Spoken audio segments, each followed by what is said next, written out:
সহিহ বুখারী 5055 নম্বর হাদিস। আব্দুল্লাহ ইবনে মাসউদ রাদিয়াল্লাহু তাআলা আনহুকে আল্লাহ নবী কয়, আব্দুল্লাহ ইবনে মাসউদ তুমি আমাকে কোরআন পড়ে শোনাও, ইকরা আলাইয়া কোরআন, তুমি আমাকে কোরআন পড়ে শোনাও।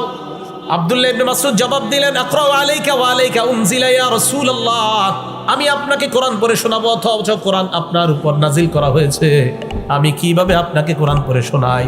আল্লাহ নবী জবাব দেয়, উহিব্বু আন আসমাআহু মিন গায়রি, আমার মাঝে মাঝে অন্যের থেকে কোরআন শুনতে মনে চায়। আব্দুল্লাহ ইবনে মাসউদ বলেন, আমি কোরআন পড়া শুরু করলাম, সূরা নিসা তেলাওয়াত শুরু করলাম, হাত্তা ইদা বালাগতু পড়তে পড়তে যখন সূরা নিসার 41 নাম্বার আয়াতে আসলাম, ফাকাইফা ইযা জিনা মিন কুল্লি উম্মাতিন বিশাহীদ ওয়া জিনা বিকা আলা হাউলাই শাহীদা, এই আয়াতে যখন আসলাম, আসার পর আল্লাহ নবী আমাকে বললেন, ও ইবনে মাসউদ তুমি থেমে যাও।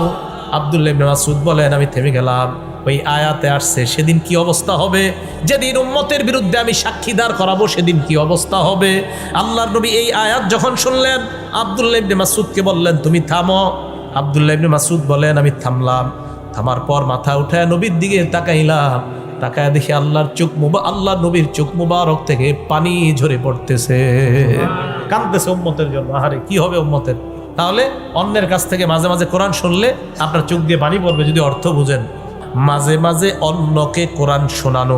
সহিহ বুখারী হাদিস নাম্বার 4964 নাম্বার হাদিস।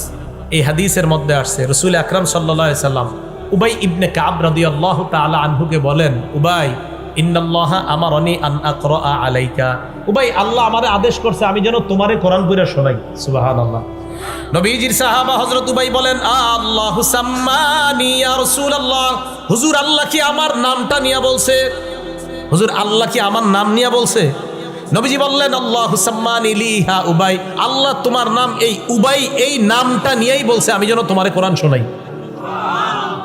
হযরত উবাই কান্না করা শুরু করছে যে আল্লাহ ওনার নাম নিছে। বলেন মাঝে মাঝে অন্যকে কোরআন শোনানো, তে আমলগুলা করা যে অন্যকে কোরআন শোনানো।